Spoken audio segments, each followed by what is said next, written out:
Muy buenas noches, son las 19 horas del jueves 10 de diciembre de 2020.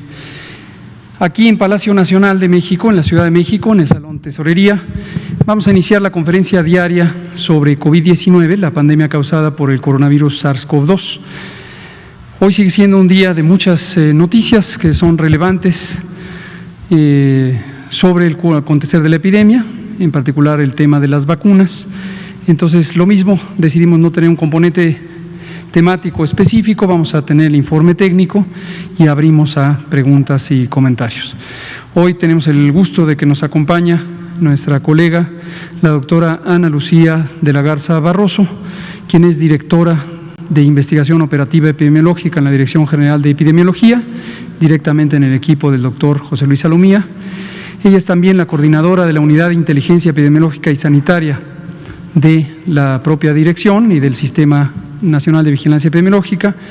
La doctora de la Garza, doctora en Salud Pública, maestra en epidemiología, maestra en salud pública y especialista en epidemiología, además de médico cirujano, también es un especialista en sistemas de vigilancia basados en eventos, en inteligencia epidemiológica, y ha sido sumamente valiosa su contribución porque nos ha ayudado a modernizar la inteligencia epidemiológica del país, así como coordinar también la oficina del Centro Nacional de Enlace para el Reglamento Sanitario Internacional, y ahora durante la pandemia de COVID-19, con todas esas capacidades y atributos y talentos, ha sido la coordinadora del componente de sanidad internacional del operativo de respuesta a COVID.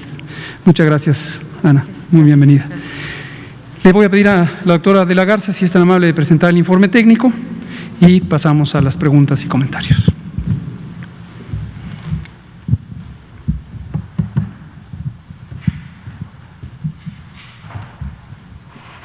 Bien, muchas gracias. Con su permiso, subsecretario. Muy buenas noches tengan todas y todos el día de hoy. Yo estaré presentando el informe técnico correspondiente a el día de hoy, jueves 10 de diciembre, y pues me da mucho gusto saludarles desde aquí, desde Palacio Nacional, hasta desde donde nos estén viendo el día de hoy, ya sea a través de alguna plataforma virtual o desde sus televisores. Muchas gracias por sintonizarnos y recordar que pues esta conferencia es con fines informativos para dar mensajes, por supuesto, a la población y comunicar los datos que se generan también desde la Secretaría de Salud y desde nuestros equipos que estamos trabajando constantemente y revisando todo este marco de la pandemia de COVID-19. Pues bien, yo el día de hoy estaré, como les digo, presentando el informe. Estamos hoy en el día 194 de la nueva normalidad y esta conferencia representa la conferencia número 281. Precisamente también el día de hoy estaremos dando el cierre a los 16 días de activismo que se han estado presentando también durante a lo largo de estas últimas 2 semanas. Por favor. Bien, pues durante el 2020 es evidente, ¿no?, que la violencia contra las mujeres y las niñas se ha incrementado. Esto es muy claro y se han reportado un aumento en el número de reportes en el número 911 y además también en el número de la línea de la vida que pues presenta un apoyo para este tipo de atenciones. En este sentido, ¿no?, pues es importante comentar que la Secretaría de Salud se unió a esta campaña mundial de los 16 días de activismo contra la violencia hacia las mujeres y las niñas. Esto es muy importante, es importante dar un mensaje sobre la violencia de sensibilización. Este es un problema grave, que impacta de manera negativa en nuestra sociedad. Es un problema que además pues evidencia desigualdad y que además pues nos ha afectado a millones de mujeres y niñas. El mensaje de la Secretaría en el marco de cierre de este último día de activismo es este. Durante la pandemia, los servicios de prevención y atención a la violencia en todo el país continúan abiertos. Ante una violación sexual, todas las mujeres tienen derecho a profilaxis para infecciones para transmisión sexual, apoyo psicológico, anticoncepción de emergencia y servicios de aborto seguro. Este es el mensaje de cierre de la Secretaría en este último día, que además coincide con el día que también de manera internacional se conmemora, el Día de los Derechos Humanos. Sin duda, la violencia de género es una grave violación de los derechos humanos. Es momento de unirnos, es momento de concientizarnos ante este problema y trabajar juntos para erradicar por completo todas las formas de violencia contra las mujeres y las niñas. Bien, pues pasando al informe, el semáforo de riesgo epidémico del día de hoy, continuamos con 2 estados que están en rojo. Es importante que las medidas preventivas en estos estados en particular se incrementen, pero también en los estados que identificamos que están en naranja, que son 24 ya en este momento. Entonces es sumamente importante recordar las medidas preventivas, continuar con el uso correcto del cubrebocas, continuar con el lavado de manos de la manera más frecuente posible. En su caso, pues si no se tiene al alcance agua y jabón, pues tratar de hacerlo con alcohol gel. También es importante pues recordar que ante el estornudo o si se presenta tos hay que utilizar la etiqueta respiratoria o la manera correcta de cubrirse la boca y la nariz con la parte interna del codo. Y esto es importante en todos los estados independientemente de su semáforo. También observamos a 3 estados que en este momento se encuentran en un semáforo de riesgo epidémico amarillo y también a 3 estados que están en un semáforo de riesgo epidémico verde. Es importante que aunque estos estados pues se encuentren ya en este semáforo verde, continúen con las acciones que yo también ya les comenté y que es muy importante continuar con las mismas y enfatizarlas para seguir en ese nivel de semáforo. Bien, en cuanto al escenario nacional respecto a COVID-19 en México, tenemos, como saben, esta gráfica que se presenta de manera diaria, en donde aparecen todos los registros específicos sobre el sistema de vigilancia epidemiológica de las enfermedades respiratorias virales, el CISVER. Entonces, hasta este momento se ha tenido ya más de 3.118.000 personas notificadas dentro de este sistema. Recordemos que estas gráficas representan por fecha de inicio de síntomas diferentes datos. En las barras cafés que se encuentran en la parte inferior de esta gráfica encontraremos a los casos confirmados. Estos casos confirmados, 1.217.126 para el día de hoy. Y como parte de los casos negativos, tenemos 1.507.203 casos que han sido registrados en este sistema precisamente como negativos.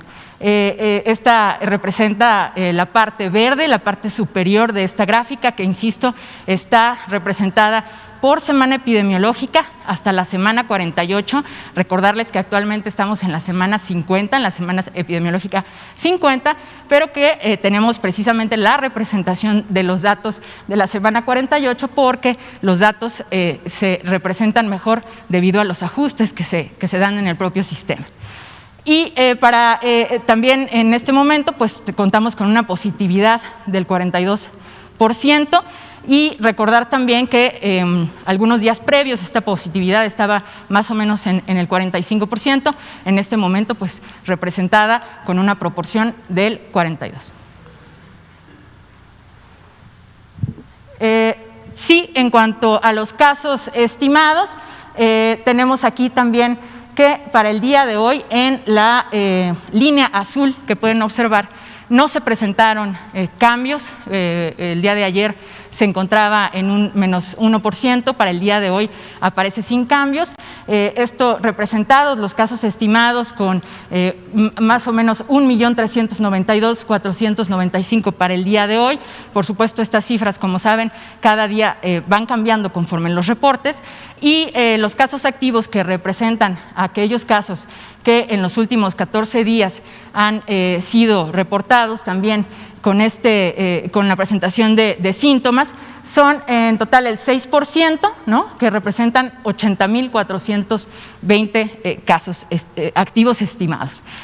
Importante, ¿no?, señalar que ya más de 895,000 personas recuperadas, exactamente 896,130, y es importante también siempre comentar este dato. La que sigue, por favor. En cuanto a las defunciones, aquí en esta gráfica podemos observar a las defunciones confirmadas y sospechosas por semana epidemiológica de ocurrencia. También muy lamentable, desafortunadamente 112,326 defunciones ya reportadas para el día de hoy. Es importante nuevamente enfatizar que debemos continuar con las medidas preventivas. La epidemia no ha terminado, la epidemia continúa. La epidemia continúa no nada más en México, sino en todos los países. Hemos presentado datos de manera internacional en donde observamos diferentes incrementos de los números de casos en los diferentes países. Europa hace algún mes presentaba un incremento importante, y es evidente que esto continúa y que debemos continuar trabajando y cuidándonos para que estas defunciones no se incrementen. También en este sentido, pues tenemos la semana 28, como saben, fue la semana máxima de las defunciones. Tenemos una diferencia del 35% con las defunciones ocurridas en la semana 48, que se representa por 3.521 defunciones. Y pues también, como ven, este dato en específico parece con un 8%, con una tendencia en la que desafortunadamente también estamos viendo que pudieran incrementarse las mismas. Es importante entonces continuar con las medidas que comentamos y que enfatizamos día con día en esta conferencia, pero también en otros sitios como el sitio de covid19.gov.mx, donde podrán encontrar además diversos materiales de promoción a la salud e información en caso necesario. ¿La que sigue? Y bien, esta es una gráfica en donde representamos también los datos de hospitalización diaria. Como saben, tenemos algunas representaciones diferentes en donde vamos también viendo la hospitalización por estados. En este caso, pues estamos viendo a la hospitalización diaria nacional de manera general, y representado en esta gráfica un 39% en este momento de la ocupación total de la hospitalización diaria nacional. También un 41% en lo que respecta a la ocupación de camas generales, y en específico para el tema de las camas con ventilador tenemos un 34% también de ocupación. Como saben, pues también se representa en esta gráfica la ocupación máxima alcanzada que habíamos tenido. En esta gráfica sí vamos revisando también las diferencias porcentuales y la ocupación que se tiene con este máximo, en el cual en este momento podemos ver que hay una diferencia porcentual del 15%, con una ocupación al 9 de diciembre del 2020, y también una diferencia del 46% en cuanto a la ocupación mínima alcanzada, que representa 9.927, y pues en este sentido también vamos viendo cómo se van moviendo estas proporciones, estos porcentajes de cambio conforme vamos avanzando el tiempo, y comparados con los picos máximos que hemos tenido de estos indicadores. Eso sería todo esta noche. Gracias. Muchas gracias, doctora Ana Lucía de la Garza Barroso, directora de Investigación Operativa Epidemiológica en la Dirección General de Epidemiología. Pues vamos a abrir a preguntas. Son las 19:15. Tenemos 45 minutos para este propósito. Natalia Vitela, Grupo Reforma, por favor. Gracias, buenas noches, doctor. Quiero preguntarle sobre las declaraciones que dio hoy el gobernador de Tamaulipas en torno a que podrían hacer una compra alterna de vacunas porque el gobierno no les ha presentado el plan y todo esto. ¿Eso es posible? Sería la pregunta.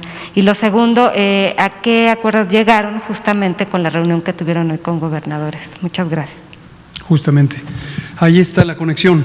Hoy tuvimos una muy exitosa, y como suele ser, reunión con la mayoría de los gobiernos estatales.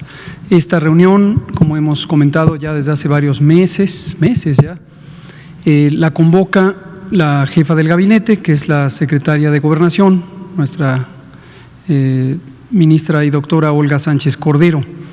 Y para cada tema específico concurren las personas titulares del ramo, mi jefe, el doctor Jorge Alcocer, secretario de Salud, el secretario de Turismo, Miguel Torruco, en esta ocasión, frecuentemente también la secretaria de Economía, Graciela Márquez, también participa la secretaria del Trabajo, Luisa María Alcalde, ha participado los distintas, el secretario Esteban Moctezuma también en alguna ocasión ha participado. Dependiendo cuáles son los temas que se van a abordar, se estructura la agenda. Del sector salud, desde luego también las titulares de las instituciones de seguridad social, el maestro Zoe Robledo, el maestro Luis Ramírez Pineda del ISSSTE, Juan Ferrer del INSABI, Rodolfo Lehmann de Pemex, etcétera. Todo el sector salud está ahí presente. Y en esta reunión revisamos los temas del acontecer nacional que son relevantes para la República en su conjunto.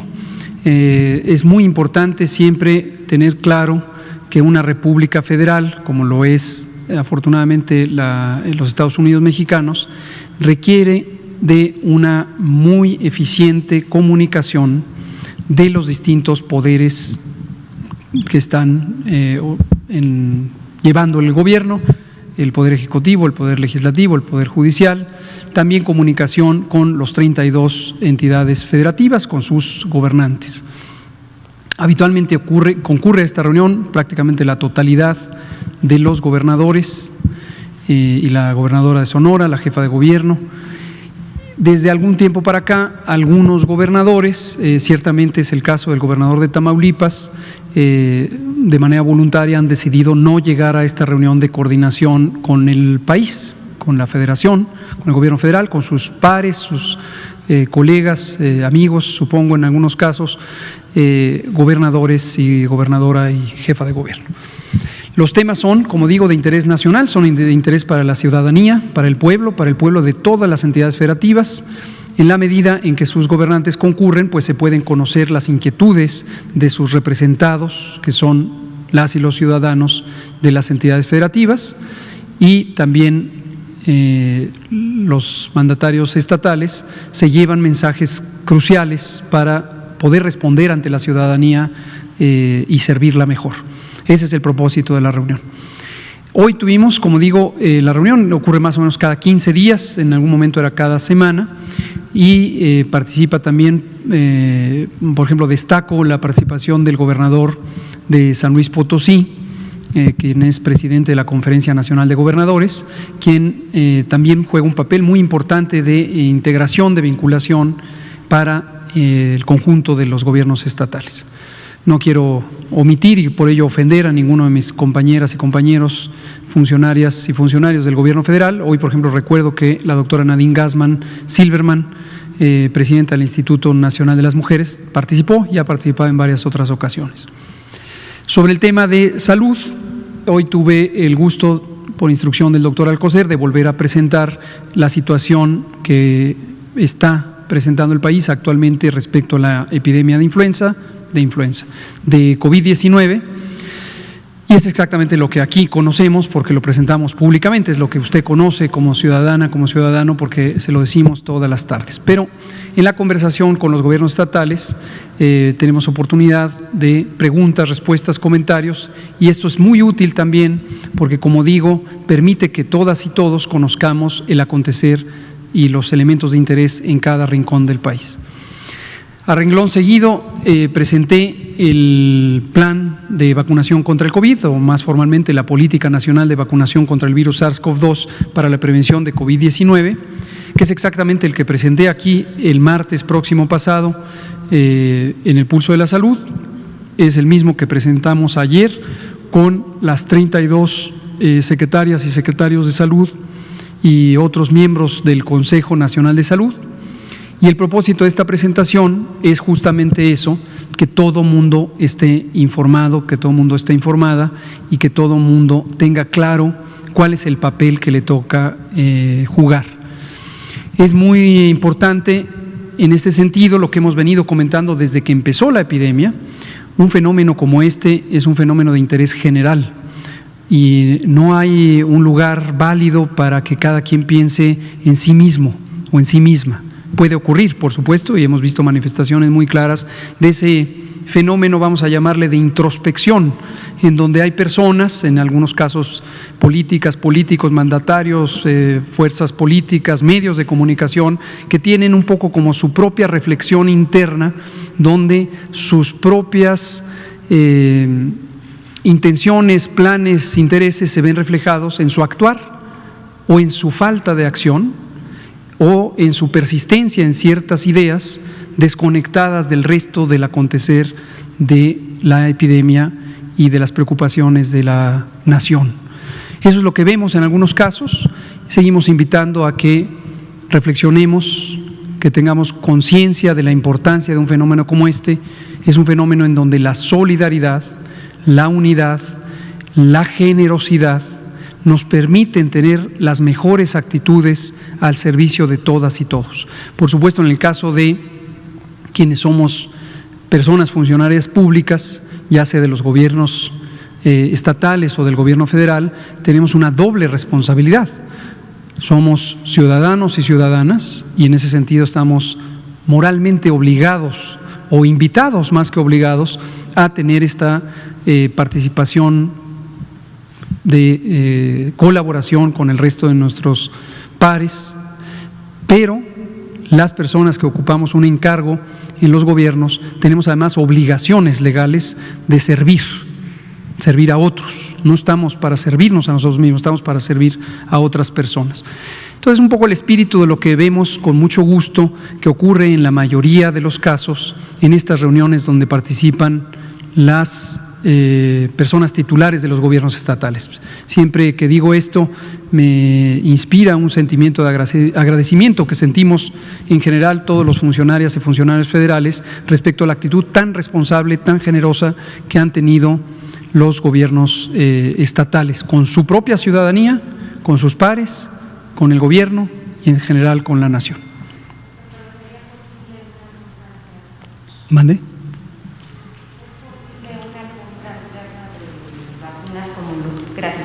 ¿Como lo plantea el gobernador? No es definitivamente posible. Justo esto fue en la presentación, fue el primer señalamiento que hice. Ayer también lo hicimos en el Consejo Nacional de Salud. El fundamento de esto es muy obvio, es muy claro, todo el mundo lo tiene presente. En un momento donde toda la humanidad está afectada, es importantísimo que toda la humanidad actúe de común acuerdo. Desde luego no se puede llegar a un consenso absoluto sobre cada una de las acciones, pero en general los elementos de colaboración se ponen en práctica. México como país y como gobierno, el gobierno de México, ha sido de hecho representativo de este sentimiento de unidad.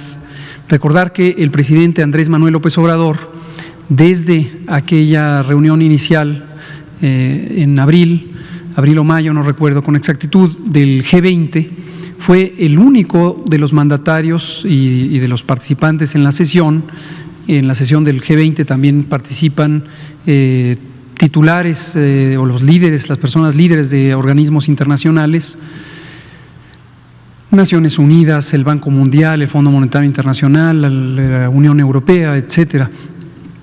Y entonces fue muy destacado, muy notorio, cómo en su momento de intervención el presidente López Obrador expresó un llamado de carácter urgente a que la humanidad actuara con generosidad y actuara uniendo sus mejores atributos, sus mejores actitudes para lograr un acceso justo, transparente, oportuno, suficiente de los insumos para la salud.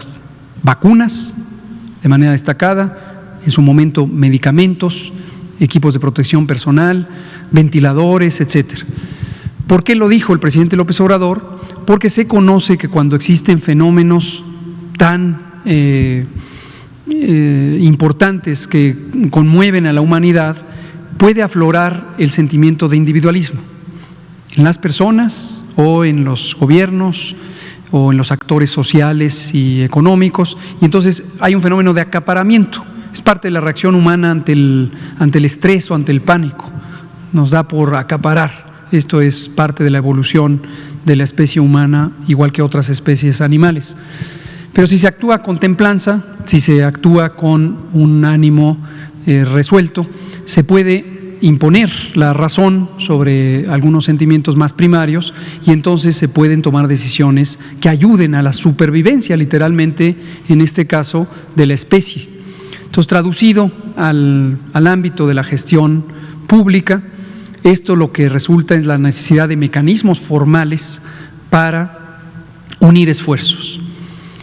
Hoy fue un día intenso de trabajo. Hoy tuvimos también una reunión extraordinaria del Consejo Directivo de la Organización Panamericana de la Salud a las 8 de la mañana.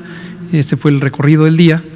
Y justamente este fue el tema que se trató, el seguimiento de la plataforma COVAX y cómo la Organización Panamericana de la Salud y el Fondo Rotatorio y el Fondo Estratégico, pero en particular el Fondo Rotatorio, que es el Fondo de Vacunas, va a participar en ser el instrumento, el que canalice las vacunas contra COVID-19 en la región de América, para aquellos países que, como México, nos suscribimos al mecanismo COVAX.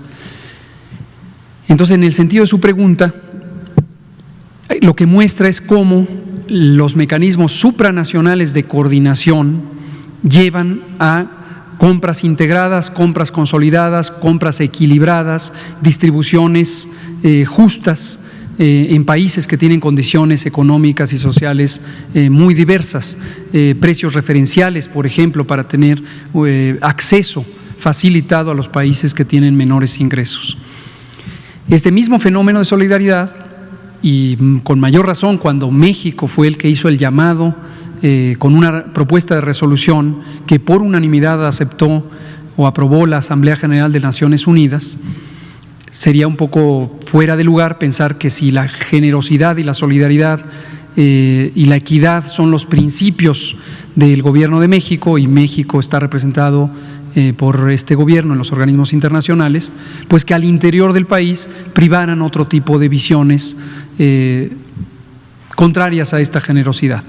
Ahora, en términos legales, como lo hemos venido comentando, la Ley General de Salud estipula, particularmente en su título 8 sobre control, prevención y control de enfermedades, y en especial los artículos 135 y 144, que son facultades del Gobierno federal o de la Secretaría de Salud, el organizar las medidas de prevención y control con la colaboración de las autoridades sanitarias estatales.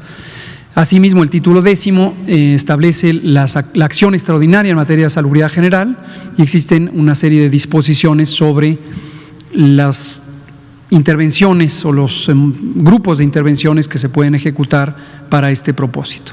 Entonces, hay toda clase de elementos, desde la ética, yo diría en sentido estricto desde el sentido común y desde luego de la ley, que hacen ver que el aspirar a tener compras fragmentadas, pues no lleva a buen puerto para los ciudadanos del mundo, incluido desde luego el propio país o en cada estado de cada entidad federativa. Entonces no es posible. Héctor Herrera, por favor, sí, de Grupo Fórmula. Subsecretario, sí quisiera un poco que abordara más sobre este tema, porque al final Héctor Herrera de Grupo Fórmula y columnista de López Dóriga Digital. Sobre este tema, porque hasta donde tengo entendido fueron solo 19 gobernadores que asistieron a esta reunión de manera virtual. Entonces prácticamente estamos hablando que pues un 40%, 35% de los gobernadores, al no asistir, pareciera que se estuviera confrontando, se estuviera construyendo una especie de frente común para actuar en contra de las decisiones que toma ahí el gobierno federal con otros gobernadores. Y si esto, por supuesto, no afecta, como ya está sucediendo en estas decisiones particulares, locales, en Tamaulipas el tema de las vacunas, en Jalisco el tema de las clases, disgregar, digamos, un proceso de confrontación que usted observa desde hace un momento y en donde pareciera que cada quien, todavía en medio de una coyuntura pandémica, cada quien está jalando para su propio establo. Si esto no puede, primero, revertir la política que se está siguiendo contra la pandemia, 2, la aplicación propia de la vacunación, y 3, que sean decisiones políticas, al final, el año que viene es un año electoral, subsecretario, que podía pervertir de alguna manera pues lo que se está haciendo para tratar de salvar la salud de las personas. El otro tema, la vacuna, hoy la FDA parece que aprobó ya la vacuna de Pfizer, que sigue para México, será mañana en COFEPRIS, en la reunión, si se apruebe, y más que preguntas son 2 peticiones, doctor. La primera es que si en futuras presentaciones se pudiera abordar el tema de las secuelas.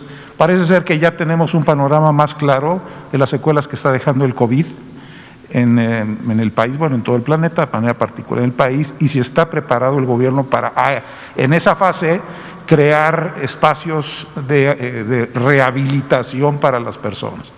Y otra, también petición, si pudiera hablarnos, creo que el DIF está trabajando sobre ello, sobre los huérfanos del COVID. Desafortunadamente, muchos niños han perdido a sus padres. ¿Qué está pasando con estos niños? Para tener datos pues sobre ese tema. Gracias. Cómo no, con mucho gusto. Gracias, Héctor. Muy interesantes tanto sus observaciones y reflexiones como las preguntas. Sobre las observaciones que hace, pues me parecen, como digo, muy interesantes. La ciudadanía las ha escuchado y creo que efectivamente un fenómeno complejo, un fenómeno retador, un fenómeno doloroso, un fenómeno preocupante como puede ser una pandemia, pan quiere decir todos, el conjunto, la humanidad, casi 8,000 millones de personas, todos los países del territorio global están afectados. Entonces, es común, se conoce tanto en el ámbito de la sociología, de la psicología humana, de la ciencia política, de la economía, pero también en el campo de la epidemiología y en la materia específica de la preparación y respuesta frente a emergencias de salud, que las distintas reacciones humanas, tanto las mejores, que son solidarias, son integradoras, son altruistas, se expresan, como las opuestas, el egoísmo, la animadversión, la reserva, el pánico descontrolado, la agresividad, etcétera.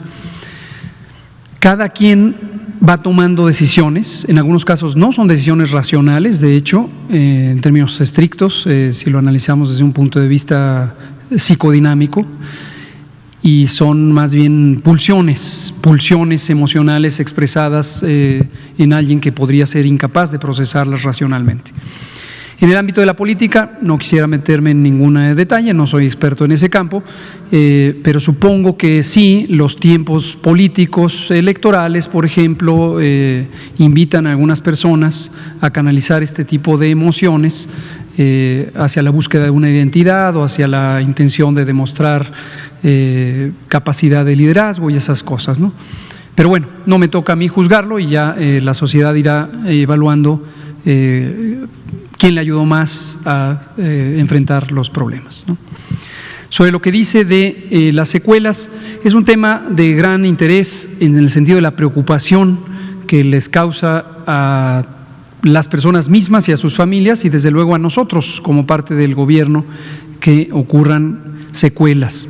Efectivamente, COVID, la manera en que daña los pulmones es con un daño inflamatorio y se conoce que donde hay inflamación después viene un fenómeno que se llama cicatrización o reparación y cicatrización. Esto está muy bien estudiado en la histopatología y el daño de los tejidos se sustituye, una vez que disminuye la inflamación, se sustituye con tejido fibroso.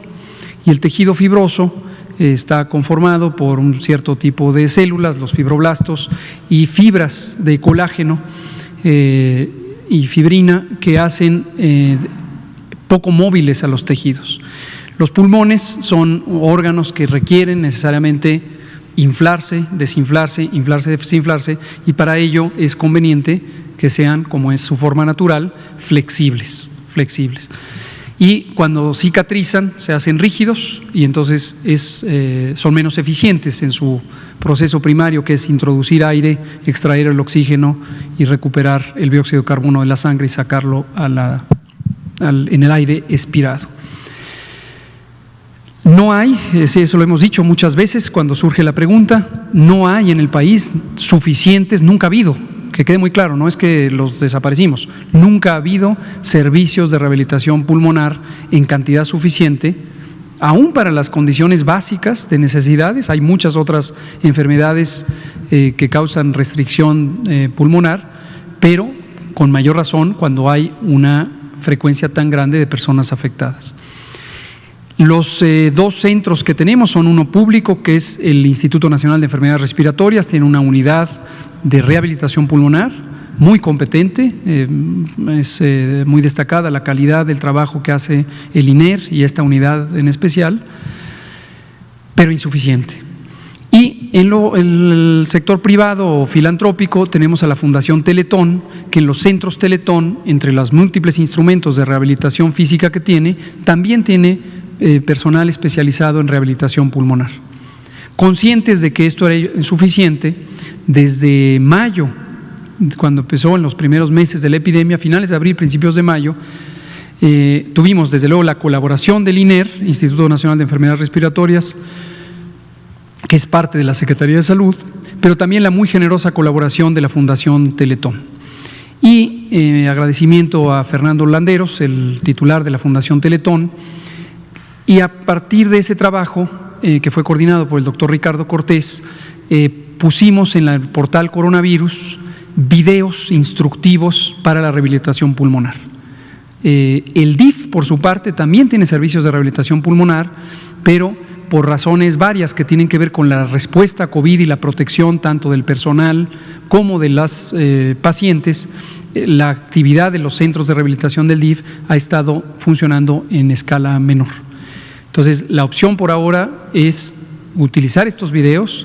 En varias conferencias de prensa atrás se hizo este señalamiento y pusimos en el portal Coronavirus, si fueran tan amables de poner el portal Coronavirus, y verán ustedes que en la portada, cuando recién se entra al portal coronavirus.gov.mx, se ven, si nos vamos hasta arriba, ahí está, terapia respiratoria. Ahí se pica y entonces aparece. No, apareció, está mal el vínculo seguramente. Este es el documento de política, por cierto, ya es público, el mismo martes que lo presentamos, el mismo martes está en el portal. Pero esto debe ir a unos videos, seguramente el doctor Ricardo Cortés está tomando nota y va a corregir el vínculo, pero directamente va a los videos instructivos sobre rehabilitación pulmonar. Secuelas neurológicas, secuelas en el sistema metabólico, que no solo es un tema propiamente respiratorio. Así es, se han descrito, hay varias series de casos pequeñas, ciertamente pequeñas, sobre otro tipo de alteraciones. Muchas gracias. Ahí están los videos instructivos. A ver, póngale a uno. Ahí está, Fundación Teletón, gracias a la Fundación, gracias a Fernando Landeros, su dirigente. Y entonces ahí habla sobre, en este caso, respiración sumada, terapia pulmonar. Te explicaremos cómo realizar la respiración sumada. Y ahí, entonces va explicando de manera gráfica qué es lo que pasa en los pulmones, cómo hay que hacer más eficiente la expansión de la caja torácica, utilizando los distintos grupos de músculos respiratorios, tanto del tórax como del cuello, como el del diafragma, y cómo la persona debe adquirir ciertas posiciones, enfocar su atención en ciertos grupos musculares, irlos fortaleciendo, usarlos secuencialmente, etcétera, etcétera. Ahí está. El tórax se expande en la posición erguida, el diafragma desciende, etcétera. Son varios videos instructivos, entonces eso. Ahora, sobre lo que señala Héctor Herrera de Grupo Fórmula, efectivamente, a lo largo de la epidemia han ido surgiendo distintas publicaciones científicas que describen 1, 2, 3, 5, a veces un poco más, casos específicos donde existen algunas alteraciones en prácticamente todos los órganos de la economía del cuerpo humano. Se han descrito alteraciones neurológicas sobre las funciones mentales superiores, algunas sobre los órganos de los sentidos, otras que tienen que ver con cambios metabólicos, incluso la inducción de resistencia a la insulina, otros que tienen que ver con cambios del aparato circulatorio, incluyendo el corazón, el miocardio. Se ha descrito miocarditis, pericarditis, se ha descrito trastornos funcionales del aparato digestivo, etcétera, ¿no? Entonces, hay dos cosas que la población debe saber. Afortunadamente, son relativamente infrecuentes, más bien no relativamente, son considerablemente infrecuentes estas otras alteraciones fuera del aparato respiratorio. Para quien los padece, pues desde luego es muy desafortunado, pero la ventaja de que sean tan infrecuentes es que su contribución a la necesidad de servicios especializados de salud es relativamente poco notoria, porque es una frecuencia como ocurriría con las múltiples otras causas de este tipo de alteraciones y la capacidad de atenderlas en México y en el mundo. Gracias, Héctor. Vacuna, pero recuérdeme qué preguntó. Por el FDA, vamos con ese resumen del día. En ese sentido, el día empezó desde muy temprano cuando supimos de la aprobación que hizo el gobierno de Canadá. La Agencia Regulatoria o de Regulación Sanitaria de Canadá aprobó la vacuna contra el SARS-CoV-2 que fabrica Pfizer-BioNTech, esta alianza de dos compañías, Pfizer de Estados Unidos, BioNTech de Alemania, y producen esta vacuna basada en ARN mensajero. Hasta el momento son 4 ya, porque viene FDA, pero países que han aprobado la vacuna son el Reino Unido, Bahrein, un pequeño país árabe que está al noreste de Arabia Saudita, a un lado, en medio del Golfo Pérsico, Canadá y ahora Estados Unidos. Hace pocas horas la agencia de Estados Unidos, la FDA, aprobó también esta vacuna. Quiero aquí especificar que en todos los casos se trata de una aprobación de uso en emergencias. No es todavía el registro sanitario definitivo. ¿Cuál es la razón de que no es el registro sanitario definitivo? Que los ensayos clínicos aún continúan, no se han terminado y necesitan continuar hasta completar el estudio de todas las personas que, de acuerdo al diseño estadístico del estudio, se requiere para contestar todas las preguntas que el estudio está encaminado a responder. Pero la evidencia científica, con el seguimiento que hasta el momento se ha hecho de los pacientes o de las personas reclutadas, ya es suficiente para demostrar seguridad y eficacia. Y la eficacia demostrada en este estudio es un poco superior al 90% cuando se utilizan correctamente las 2 dosis en los días 0 y 21 de la vacuna de Pfizer-BioNTech. ¿Qué significa para México? Que se alimenta la esperanza, se alimenta la claridad en términos del conocimiento que se va teniendo de esto, en términos de las opiniones especializadas de los grupos técnicos, de los comités técnicos asesores de las agencias de regulación sanitaria.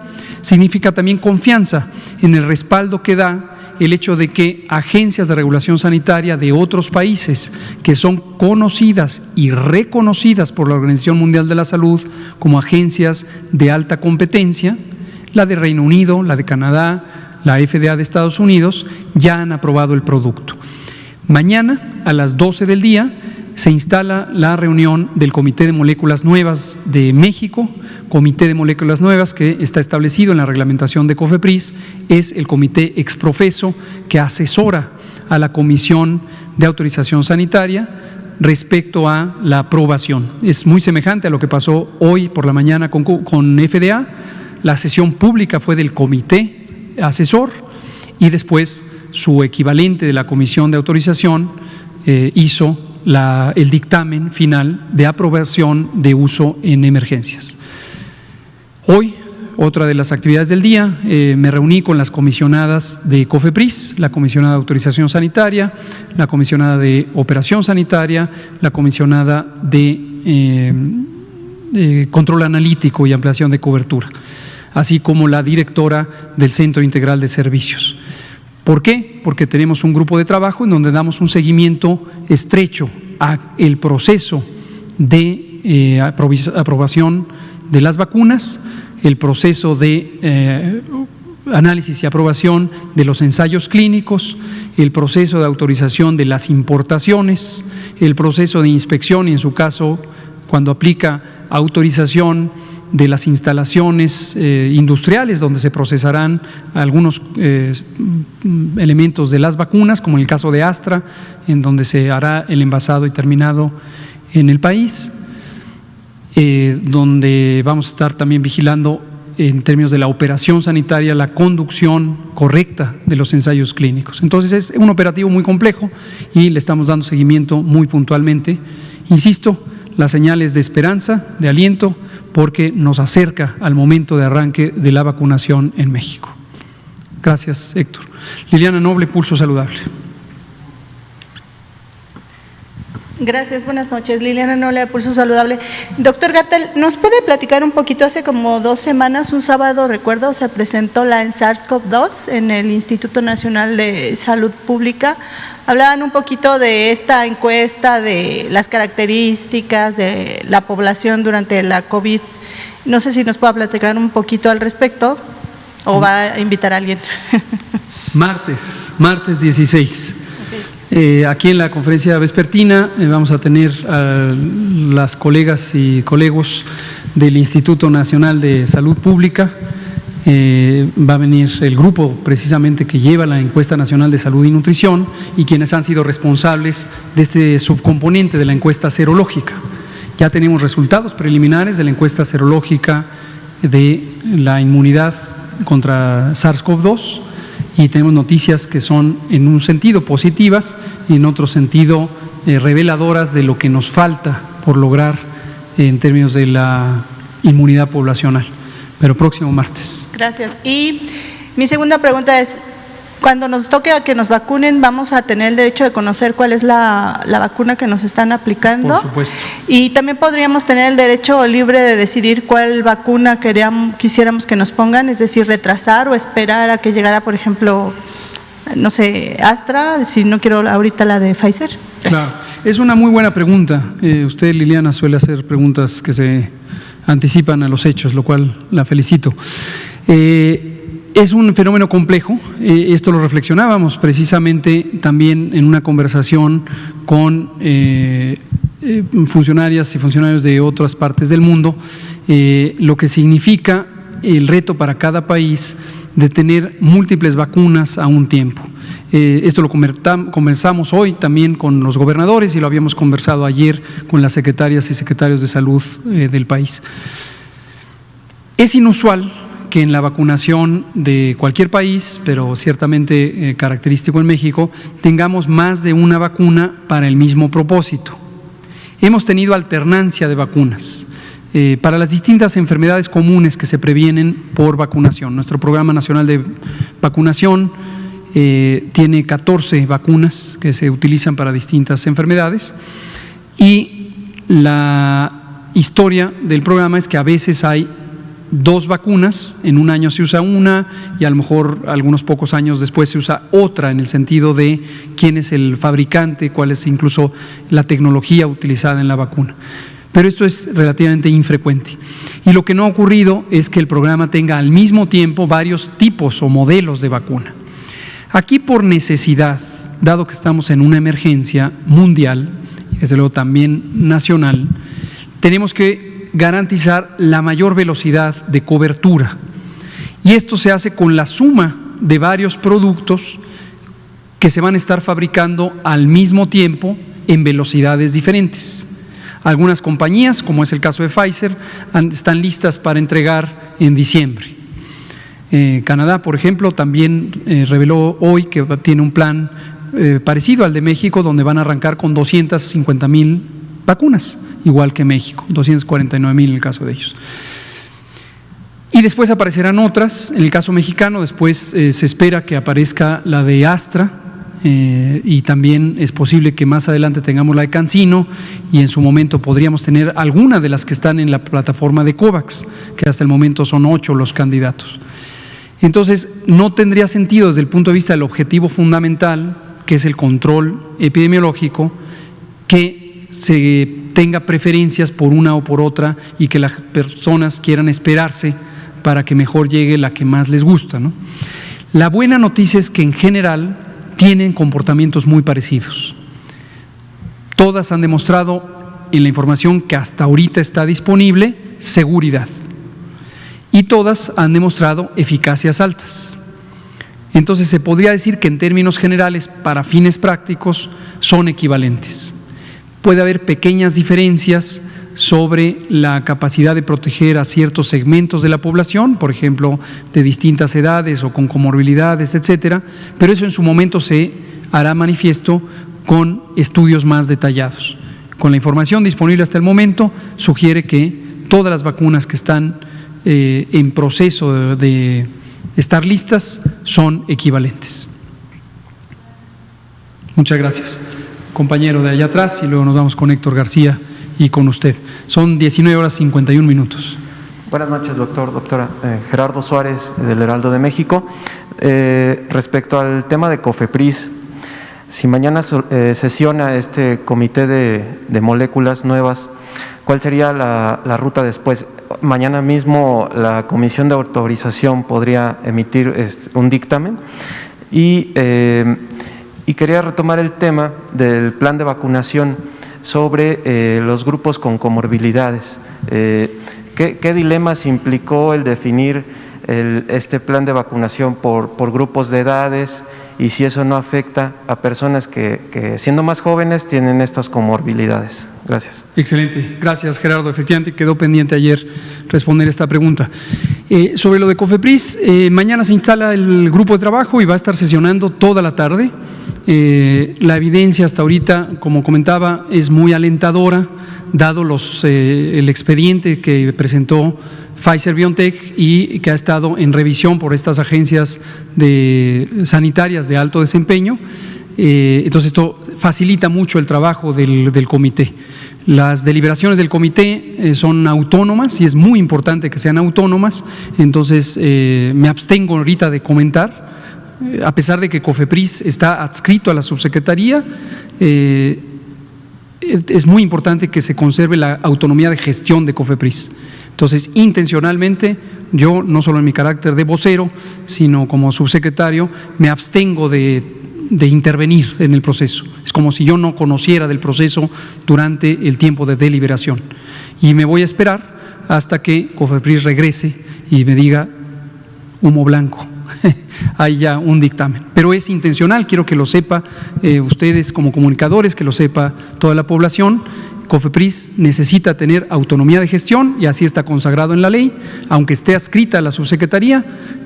Somos conscientes de ello. Entonces, deliberadamente el subsecretario se abstiene de involucrarse en ese proceso de revisión.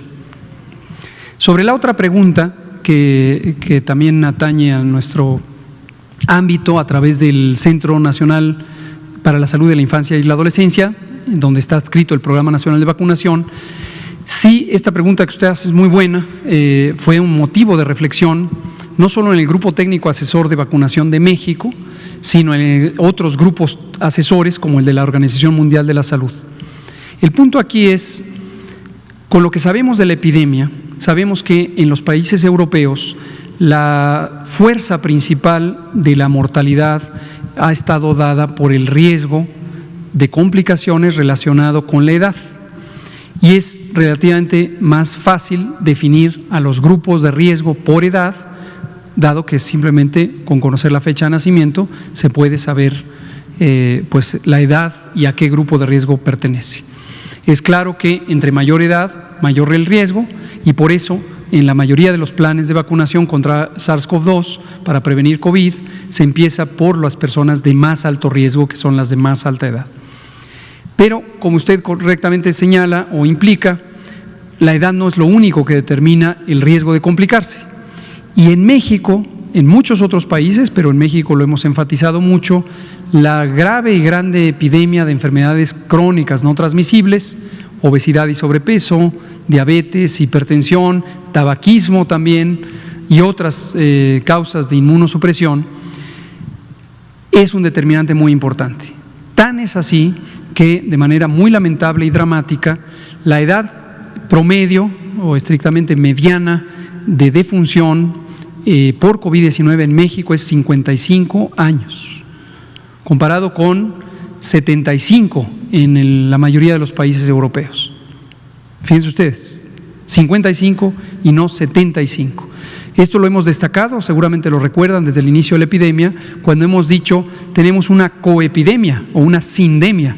Tenemos dos epidemias, una que ya era muy conocida, que había sido denunciada repetidamente en México por las comunidades científicas y también por la sociedad, y que además sabemos que está empujada por un modelo alimentario no saludable, mayormente con una gran presencia de productos industrializados altos en calorías y en azúcares, en sales y en grasa y de muy bajo valor nutricional. Esto ¿se acuerdan que lo hemos comentado extensísimamente? No podemos perderlo de vista, es muy importante no perderlo de vista. Ahora, la prevalencia o la frecuencia de estas enfermedades en la población mexicana es tan grande, tenemos 3/4 partes de la población con sobrepeso u obesidad. Tenemos 33% de las personas menores de 18 años con sobrepeso y obesidad. Somos el primer país en obesidad juvenil e infantil, el primero del mundo, el primero. Tenemos también prevalencias muy altas, estamos entre los primeros 10 o 12 países en prevalencia de diabetes, también de hipertensión. Entonces no se puede dejar de considerar estos elementos. Y usted decía ayer, y respaldo la inquietud de las personas que lo expresaron, ¿cómo va a ser que nos excluyan si tenemos una condición de comorbilidad? La respuesta, y por eso le agradezco que lo haya preguntado, es no es así, no se preocupen, claro que lo hemos considerado. El primer eje de priorización, que es el que presentamos, está basado en edad, porque es relativamente obvio, como ya dije, identificar la edad y hacer el llamado a las personas para que acudan de acuerdo a su edad. Pero en paralelo, simultáneamente, al mismo tiempo, estamos considerando las personas cuyo riesgo viene de tener enfermedades crónicas, semejante a lo que hacemos cada año con la vacunación contra influenza, incluido este año, por supuesto, que el llamado específico es para que con mayor oportunidad acudan las personas que tienen enfermedades crónicas. Entonces, en cada bloque de edad se considera personas con y sin comorbilidades y muy deseablemente, y en la campaña de comunicación así lo vamos a enfatizar, estaremos llamando de manera enfática a las personas que tienen comorbilidades. Y eso nos va a permitir ir teniendo los dos elementos de riesgo simultáneamente. Y hay otra serie de condiciones que el día que presentamos el plan, el martes en el Pulso de la Salud, mencionábamos que tienen que ver con la vulnerabilidad social. La vulnerabilidad social.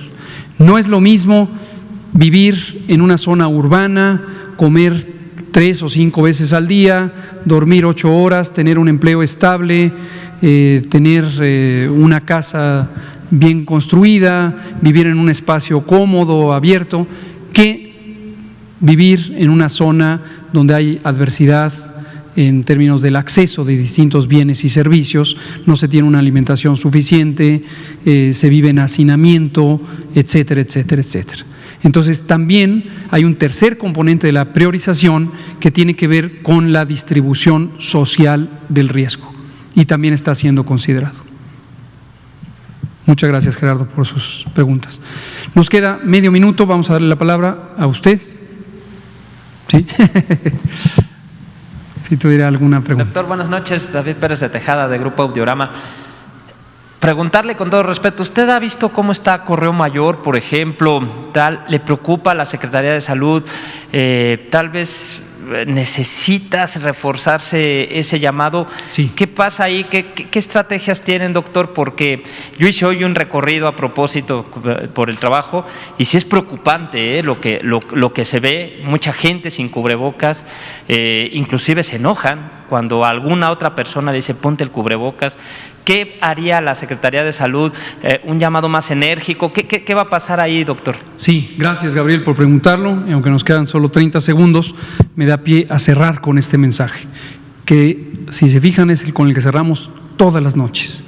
Efectivamente, preocupa ver una importante movilidad en el espacio urbano. Esto lo vemos aquí porque venimos aquí todas las tardes y noches, pero también está ocurriendo en otras entidades de la República. Si fuéramos a las plazas centrales en Toluca, si fuéramos a Ecatepec en este momento, si fuéramos a otros estados, a Zacatecas, a la Plaza Mayor, a la Plaza de Armas, estaríamos viendo la misma escena. Las sociedades, todas, la de México, en cada una de sus entidades federativas, pero también las del resto del mundo, estamos ya con una importante carga de desgaste como sociedad. Y también los individuos están cansados y cansadas. Hace 24 horas la canciller alemana Angela Merkel hacía un llamado enfático por la misma razón a la ciudadanía alemana y casi en llanto decía: por favor, resguárdense, porque ellos están teniendo un poco más de 500 defunciones al día y 12,000 casos diarios.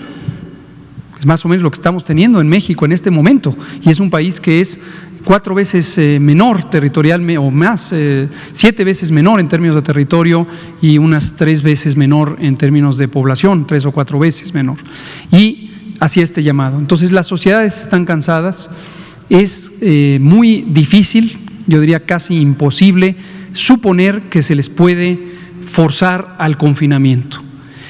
Por lo tanto, el llamado, y con esto quiero cerrar, es un llamado enfático, repetido, persistente, consistente, a que todos y todas identifiquemos que la epidemia no se ha acabado, que la epidemia es perfectamente real, que la epidemia es una enfermedad infecciosa que puede causar la muerte por un daño pulmonar que destruye muy importantemente los pulmones, que causa asfixia y es una muerte muy desafortunadamente tormentosa. Ayúdenos, por favor, comunicadores y comunicadoras, y el mensaje no se los digo solo a ustedes como reporteras y reporteros, sino a sus editoras y editores.